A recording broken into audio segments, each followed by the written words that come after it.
Some debts aren't written in ledgers, they're written on railroad steel, where metal grinds on metal like an oath that never takes itself back. And in Dry Creek, Elias Ward had just packed fresh soil over a new grave when he felt the familiar cold press between his shoulder blades. A gun barrel placed exactly where men like to force an old legend to kneel. The man behind him didn't bark. He spoke politely, like he was asking the next departure time. "Mr. Ward, the Eastern Line Company needs you to do a job." Elias didn't turn around. He only tightened his grip on the shovel handle, eyes on the dirt like he was staring at a name being buried alive, and answered with a single word. "Talk." The barrel pushed in harder.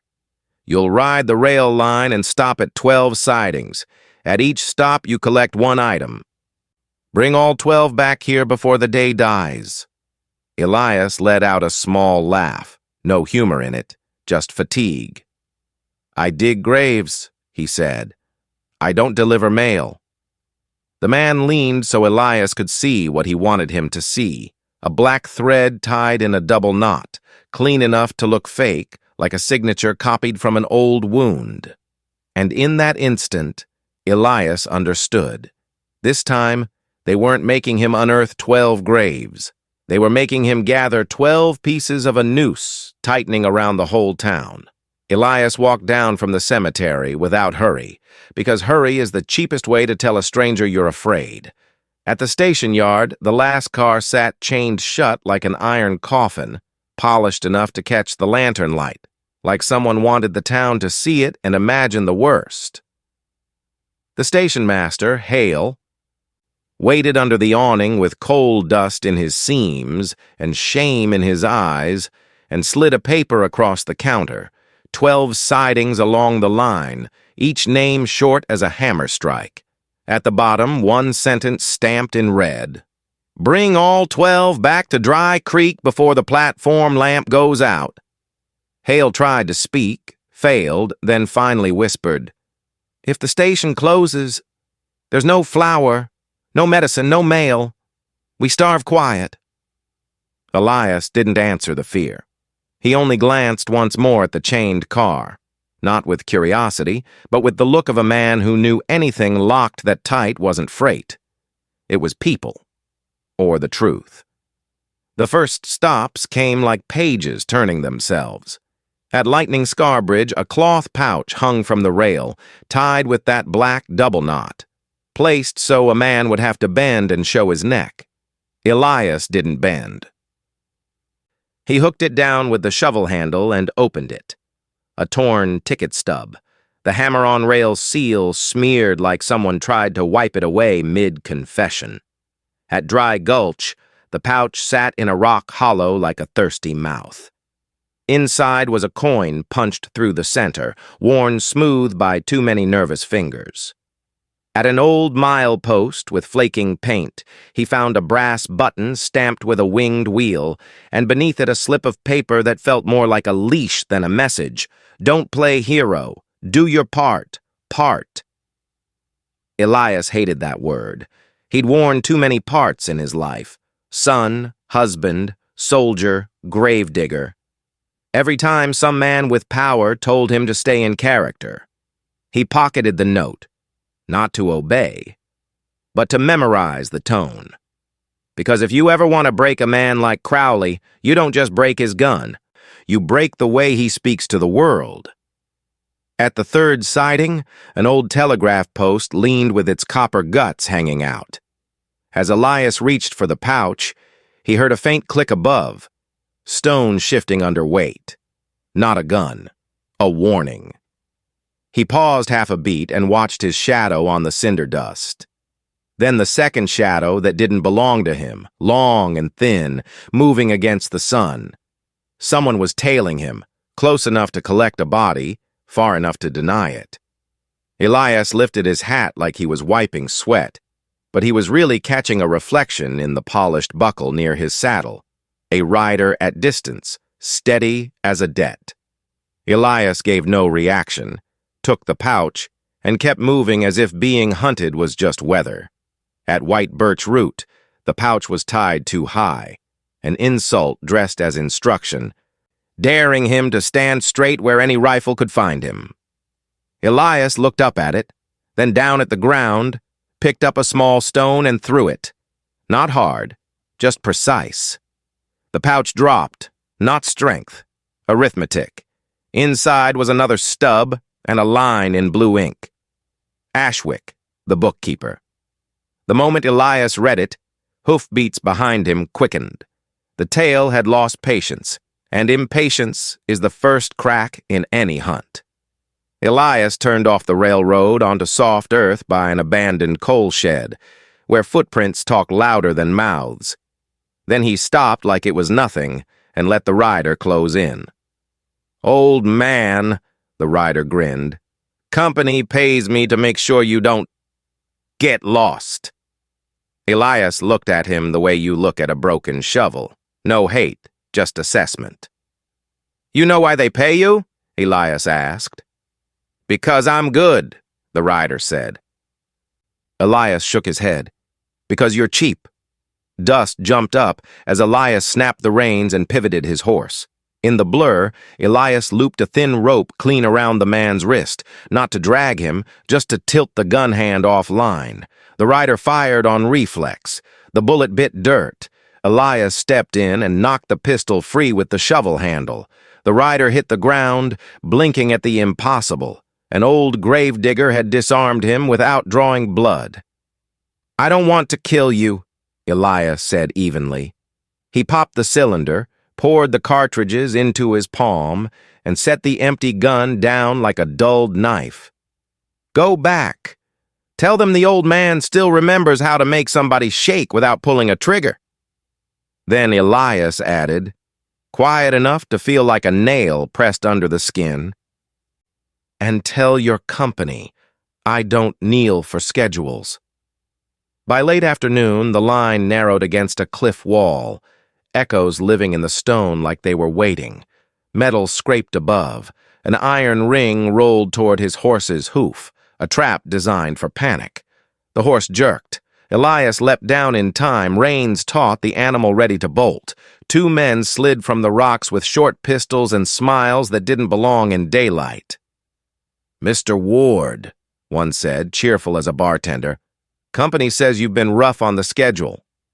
Elias didn't stare at barrels. He stared at shoulders. The talker's right shoulder sat a hair low, dominant arm tired or scarred. The other stood angled, the way cowards do when they prefer a back to a face. Elias stepped like he was conceding, then kicked the iron ring hard toward the angled man's boots, not to trip him, just to force his eyes down. In that split second, Elias flicked a cloth pouch into the talker's face, bought one heartbeat, drove in, and twisted the gun hand with the shovel like a bar. The pistol fell. The second man fired too late. His shot cracked stone. They tumbled into cinder dust, breath and grit and curses. Elias pinned an arm, leaned in, and spoke low. "Who pays you?" The talker laughed hoarsely. "Anyone who wants you quiet." Elias tightened just enough to make truth hurt. "Name." The man swallowed. "Crowley." The name dropped like a rock into a deep well. No splash, just cold finality. The one who signs papers, the one who stays clean. Elias stripped their ammo and tossed their pistols down into the cut. "Tell Crowley," he said, "I'm not his letter. I'm the envelope that tears." The sun sank and the wind shifted. The rail sang lower like it was warning him. Elias made 2 more stops in fading light, quick, deliberate, collecting pieces that felt less like clues and more like receipts. Then he stopped to water his horse where the ground still held a little damp. He didn't pray. He didn't bargain. He simply stared at the punched coin in his palm and felt the old ache underneath his ribs. The ache that comes when you realize the past has changed its hiding place, but not its teeth. Crowley wasn't just threatening Dry Creek. He was proving something, that men can be moved like cargo if you control the track. When Elias reached Ashwick, the air tasted like machine oil, a handful of warehouses, a one-door saloon, and a white office too clean to belong to the West. Crowley sat inside in a pressed shirt, holding a pen like it was authority itself. He didn't greet Elias. He counted the pieces on the desk with his eyes. 9, he said. You're missing 3. Elias stared at Crowley's pen. Too fine, too pretty. You like clean? Elias said. Crowley smiled thinly. Clean keeps things clear. Elias tilted his head. Clear for who? Crowley's smile didn't answer. It only measured. Crowley slid a stamped notice across. Glass Rift Canyon, tonight. Bring all 12 back to Dry Creek before midnight. If you fail, the station closes, and the last car leaves. Elias asked the only question that mattered. That car carries people? Crowley met his gaze. It carries problems, he said, and problems always have names. Then Crowley leaned forward, voice gentle like a doctor delivering bad news. You can be remembered as the man who saved the station or the man who closed it. I recommend the first. In the saloon, an old woman sat under a lamp, sewing with hands that trembled but stitches that stayed straight. She didn't look up. Glass Rift eats sound on the left ridge, she murmured. Reflections make fools shoot wrong. Elias paused. You know a lot. Her needle stalled. I know enough to stay alive, she said. Not enough to sleep. Elias watched her a moment longer and realized something that unsettled him more than rifles. This woman wasn't brave. She was practiced, and practice comes from having survived the company before. Glass Rift Canyon glittered under moonlight, shattered quartz like broken mirrors.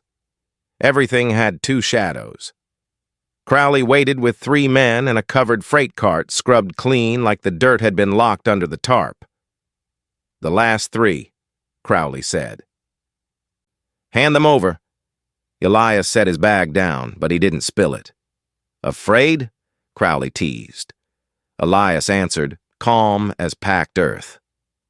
I'm afraid you're too clean. Crowley nodded. The polite gunman stepped forward, pistol leveled at Elias's chest. Kneel, he said, like he was ordering supper. Elias didn't kneel. He shifted half a step left onto the ridge where sound went thin, then drew. Not fast, just on time. His first shot wasn't for a man. It was for the lantern on the post. Glass exploded. Light rained onto quartz and splintered into 100 false gleams. The canyon became a maze made of eyes. The hired men panicked and fired into reflections.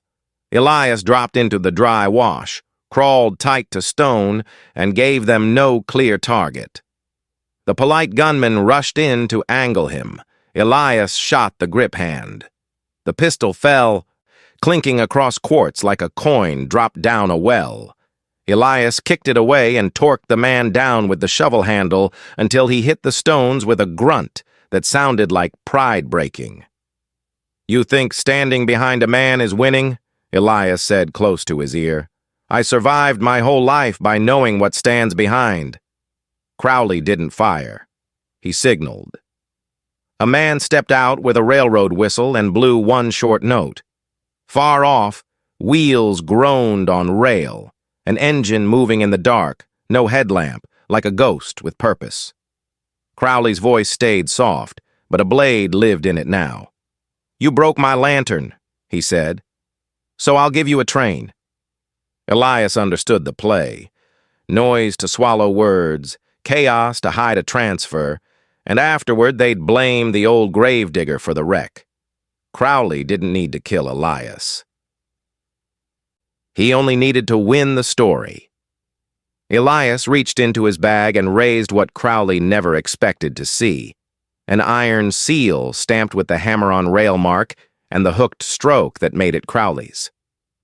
You want clean? Elias said. Here's your dirt.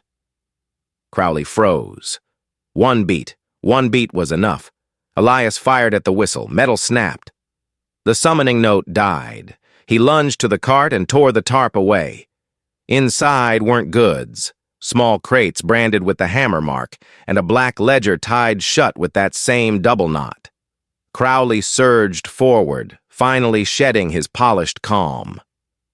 Elias didn't shoot Crowley. He shot the lock. The clasp broke, and pages caught the wind. Names, stamps, signatures, flashing in moonlight like wounds that refused to stay covered. Hoofbeats gathered at the canyon mouth. Station hands, freight men, a shopkeeper with old debts, the old woman with the needle still in her fingers. Not a posse, witnesses. They saw Crowley on his knees, snatching paper with ink on his hands and panic on his face. A clean man caught crawling is all a town needs to start turning fear into anger. "You do this!" Crowley hissed. "Dry Creek burns!" Elias stepped out of shadow, shoulders square, voice low and heavy as the dirt he'd packed all his life. "Dry Creek's been burning for years," he said. "You just stood far enough away not to smell it." Elias brought the ledger back like a hot stone, something that could warm a town or set it on fire. Near midnight, the station lamps still burned, but the light looked different, like it already knew whose hand wanted it out. Hale, the stationmaster, stared at the black book, then at Elias. "You got all 12, he whispered. "So, they'll let us go?" Elias set the book on the counter. The sound wasn't loud, but it felt final. "They don't let go," Elias said. "They trade." Hale swallowed. "Trade what?" Elias turned his eyes toward the chained last car in the yard, its links shining like teeth. "People." By morning, the rumor outran the telegraph. Half the town called Elias a savior. The other half called him the storm that made the lightning strike. That's how fear survives. It splits people into watchers and whisperers. Elias didn't answer either side. He traced names in the ledger with a fingertip that had shoveled more earth than most men had walked. Towns listed like inventory, sidings listed like excuses, beside them clean notes, relocated, transferred, resolved, words that turned lives into paperwork. Hale hovered like a man waiting to be sentenced. "If we show this," he said, "they'll come." Elias didn't look up. "They're already here," he replied. Outside, Mrs. Vane watched the platform the way a hawk watches grass. "You don't have until midnight," she said, without looking up from her stitching. "When the town believes you're the problem, they'll move the car early." Elias studied her hands, the tremor, the steady stitch, and realized she'd lived through this pattern before. "Why are you still here?" he asked. The needle paused. "Because I once stayed quiet," she said, "and quiet took someone I loved." Then she resumed sewing, as if the confession had cost her nothing, when it clearly cost her everything. The first blow didn't come with a gunshot. It came with a lie. Before noon, a boy ran shouting that Elias had been seen selling pages from the ledger near the grain store. People spilled into the street, hands on belts, eyes sharp with the comfort of having someone to blame. A preacher climbed a crate and spoke the word devil like it was a diagnosis. Elias stepped onto the platform before the crowd could become a wave. "Look at me," he said, not loud, just certain. "If I wanted to sell this town, I wouldn't be standing in front of you." A man spat. Another shouted. Someone threw a rock that missed and made a child cry. The crowd wasn't evil. It was afraid. And fear will always take the fastest exit, even if that exit is someone else's throat. Then a shot cracked, not at Elias, but at the platform lamp above his head. Glass burst and rained down. The crowd screamed and scattered. And in that one moment, everyone looked up. Two men in company coats moved like the schedule belonged to them. One slipped behind Hale with a pistol pressed into his ribs. The other sprinted for the yard switch box. keys already out like he owned the town's heartbeat. Elias didn't chase the runner. He turned to the hostage, hands open. "Easy," he said. The gunman sneered. "Oh, man, you should have stayed buried." Elias shifted a fraction, lining the station post behind the gunman's elbow. "Get inside," Elias told the townsfolk. "Now." Some moved, some froze. That's the difference between panic and survival.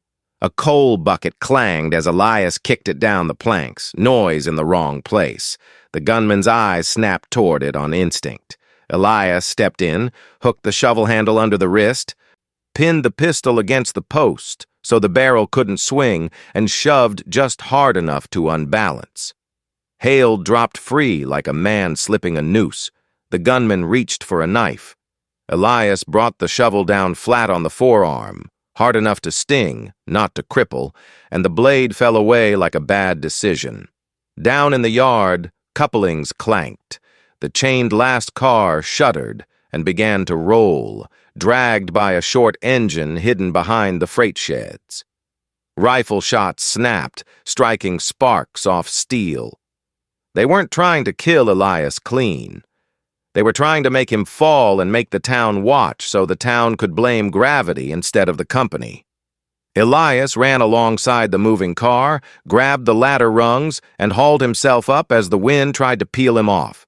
Another shot sparked near his hands. He climbed anyway. He didn't waste time on the lock. He went for what men like Crowley always forget to protect: the joints. With an iron spike meant for grave markers, Elias worked the coupling pin loose, hammering with the butt of his revolver until the metal shifted with a sound like a tooth being pulled. The last car lurched free, rolling on its own momentum as the engine pulled away without its prize. Elias dropped to the gravel and cranked the handbrake until the wheels screamed and the car shuddered to a stop just past the switch, sitting in open daylight like a caught lie. For a heartbeat, the yard went quiet. Steel, wind, and the distant engine clattering off into the wrong track.